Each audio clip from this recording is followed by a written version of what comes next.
Okay, this is going to be Devil's Den Part 11, and I am standing here at the site of the famous Alexander Gardner photograph of a dead Confederate sharpshooter, where a picture was taken of a dead Confederate sharpshooter, which he entitled Home of a Rebel Sharpshooter. It was taken here on July the 6th, 1863, while soldiers were still at work burying the Union dead. Now, in Gardner's photo, he claimed that he visited the site 4 months later and found the rifle and decomposing body in the same positions. We do know now through research that the man that was in the photograph, the soldier that was in the photograph rather, was not here and killed in the spot with his rifle leaning in the position against that stone wall. And in fact, that he probably found that Texas or Georgia infantryman about 40 yards behind us, placed the body with the help of some assistants on a blanket, and then the photograph that was taken here was staged for drama and actually to sell the photographs. And today, in Part 11, we're going to talk about a little bit about the body. Now, as we walk back to the spot where the body originally was, again, Gardner came here on July 6th and he photographed the dead soldier. Two views were taken in that sharpshooter's nest that we were just at, which were slightly different. Now, a magazine called the Confederate Veteran published a story in 1925 stating that the soldier was a Private Andrew Hodge of the 4th Virginia. However, the 4th Virginia actually fought on Culp's Hill and did not fight here. Now, where this soldier most likely was killed is where we're headed to now.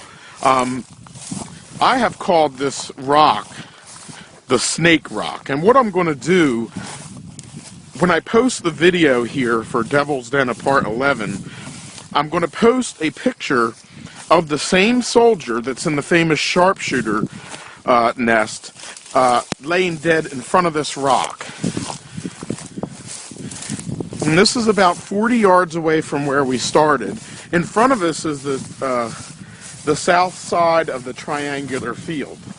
And there's this stone wall here, and where it comes to an end, if you turn around 180 degrees, you'll see this rock here. And I kind of call it the Snake Rock because it looks like a snake's head and it has a little eye up here. And the original position of this dead soldier was right here in the ground in front of this rock. And basically what happened was when Gardner came here on July 6th, Union burial details had already begun burying bodies. He most likely traveled here from the Rose Farm just across the way in the distance right over there. Probably came across the Rose Farm, the Timbers Farm, and then made his way into the Devil's Den area. Photographed the picture of the dead Confederate soldier right here on the ground. Though it was a shot that had drama in it, it wasn't really a perfect setting, and even today, most people don't even realize or have never even visited this rock. It sits kind of off the beaten path a little bit. And to give you an idea where we're at, the sharpshooter's position where we started out with is right here, and then of course this is the famous Devil's Den witness tree that we've seen in a couple of our videos. So most likely what they did was they got this decomposing body and put it on a blanket, probably with the help of a couple of his assistants. They carried the body, most likely in this direction here, up to the sharpshooter's nest position. Now the reason that this was done was, even though the other shot was of a dead Confederate, the photograph itself isn't that dramatic. So he probably thought to reposition the dead soldier in another position where a story could be told that would be believed, and a more dramatic shot taken. Now, the reason that I believe that the other position was taken first is, why would you take a perfect setting like what we're going to now and then go to an unperfect setting?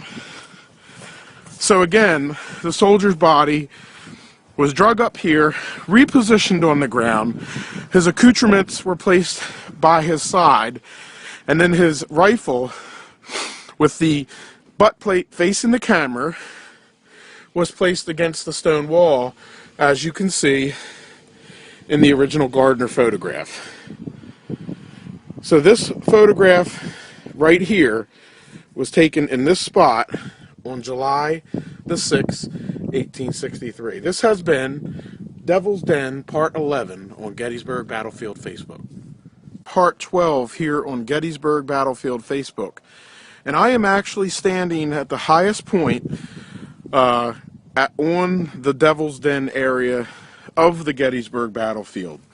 I'm standing at the position that is the most key when talking about or interpreting the battle here at Devil's Den. This position is a place where probably not many soldiers, north or south, would have a desire to stand on July 2nd of 1863, around 4:30 to 5:30 in the evening.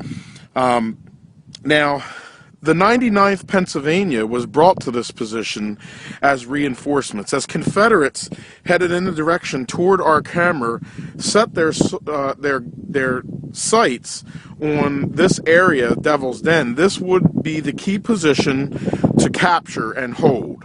Of course, getting into this position would also allow them to make an assault on Little Round Top just to the east over here, and then a possible maneuver on Big Round Top to its right. Commanding these troops was Major John W. Moore. John W. Moore was commanding the 99th Pennsylvania here at the Battle of Gettysburg. John Moore would also later be put as the colonel of the 203rd Pennsylvania, known as Birney's Sharpshooters. And today he is actually buried at Mount Moriah Cemetery in Philadelphia. John Moore, under the command here, has the distinction of having the only soldier that had a Medal of Honor winner for their actions here at Devil's Den, and that would have been color bearer Harvey M. Munsell, who was recognized by General Ward, and then later, a few years after the battle, be awarded the Congressional Medal of Honor for his actions here at Devil's Den on July 2nd, 1863 at 5 p.m. Again, this is the key position, the high point of Devil's Den, and we're here beside the 99th Pennsylvania Monument here at the top of Devil's Den. This has been Devil's Den Part 12 on Gettysburg Battlefield Facebook. Here on the Table Rock, here in Devil's Den, and I'm going to do Devil's Den Part 13. This is going to be just on the Table Rock here, or some like to call it the Pink Panther Rock. When you look at it from the other side, it resembles the Pink Panther. And I want to talk about a photograph that was taken here in 1887, where there was some graffiti on the outside of this rock that was later removed by government chiselers in the 1890s. And some of the more, I'll show you the scratch outs, and then later I'll post the picture up. Right here, where you see this scratched out portion right here in front of us, right here, used to be a C really large. And then down here, there was a RC, and then underneath of it an FM, and FM, of course, is my initial, so that's kind of neat. Just over here, beyond this crack, and you got to be careful when you're up here on this rock, because it's pretty high fall if you fall. Right here might be one of the more famous scratch outs, right here in this area. It's not real legible anymore because it's been scratched out, but right there was the name Maurice Fox. Um, and Maurice Fox was a young boy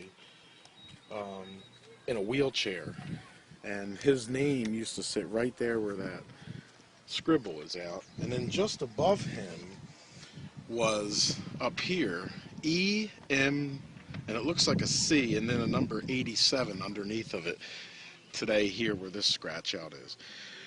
But as I stated in some earlier videos, the Devil's Den area was riddled with graffiti from the times of 1863 all the way up into the late 1880s. And as more and more and more and more began to happen, and the reason it happened is because this property was owned by Samuel Crawford, and it was actually known as Crawford's Park. So it wasn't part of the Gettysburg Military Park at the time, it was privately owned. And it's hard to prohibit someone from doing graffiti when it's not owned by the federal government like it is today. So in 1894, the government chiselers came out to the site and scratched out a lot of the graffiti, which did work. It did stop the majority of the graffiti, even though you do see graffiti today pop up here and then. It's usually not as well engraved as it was back in the 1800s, because today, being part of the Gettysburg National Military Park, someone could get in trouble if they came out here and spent hours inscribing in a rock. But this has been part 13 of our Devil's Den series. We're here at the Table Rock looking at some historic carvings and scratch outs.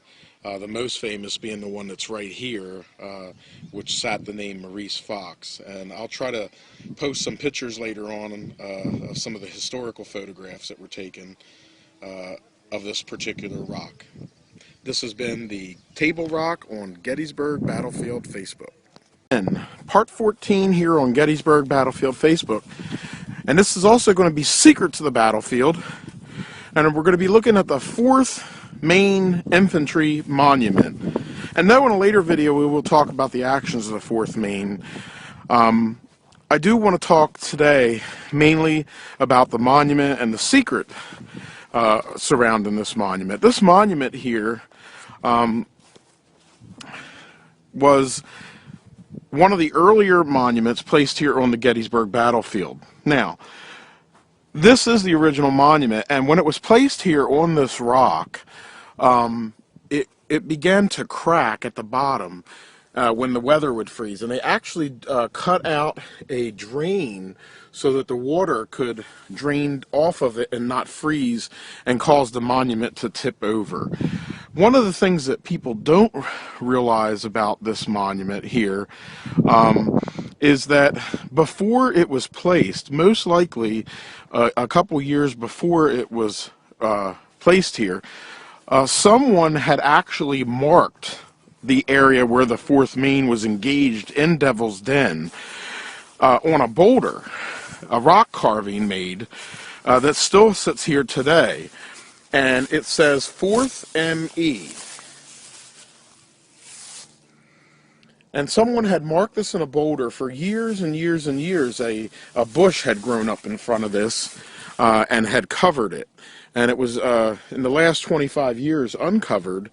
And again, this was marking the 4th Maine was probably the original monumentation of that regiment here at Devil's Den. And again, if you just turn slightly behind, you'll see the 4th Maine Monument. Again, this has been Devil's Den, part 14 on Gettysburg Battlefield Facebook. Area part 15, and we are in this this brushed area here that was once known as Tipton Park.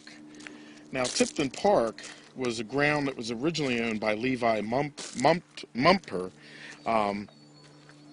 and then later the Tiptons founded it here. And this was during the years of the Gettysburg Electric Trolley, the late to mid late 1890s, late 1880s. And I did a video earlier on the Trowel Rock, which we see here in front of us. And this rock, of course, is famous for having a 1890 photograph of a horse drinking, because it has a water trail that's been cut out of it. It always has water in it, and then of course it has, it used to have some piping that would go here to a spring that sat behind it. And just on the other side of this rock was the Tipton Gallery. And then of course this whole park area had a playground for children, and the Gettysburg electric trolley passed just a couple yards here to the west of it, and it would stop here, and the people would get off, and this is where they would go with their guide if they were on a guided 25-cent tour, or they could get off on their own on the 10-cent tour, and walk around the area of Devil's Den, the Slaughter Pen, and Little Round Top here, because the trolley passed right by here on its route. But Tipton Park, was at one time a booming tourist center, that had hundreds and hundreds of visitors here in the park every day. Of course, in 1901, the Gettysburg National Military Park Commission condemned the land, and the buildings were dismantled. The gallery building was actually taken to Little Round Top and used for some more years up there. From a wounded veteran used it to sell souvenirs and such. But the Tipton Park area, right around 1901, was gone. Today, it is just this overgrown area of weeds and a couple walking trails here that sit just to the east side of Devil's Den, which is there directly in front of us in the camera. This has been Devil's Den, Part 15 on Gettysburg Battlefield Facebook.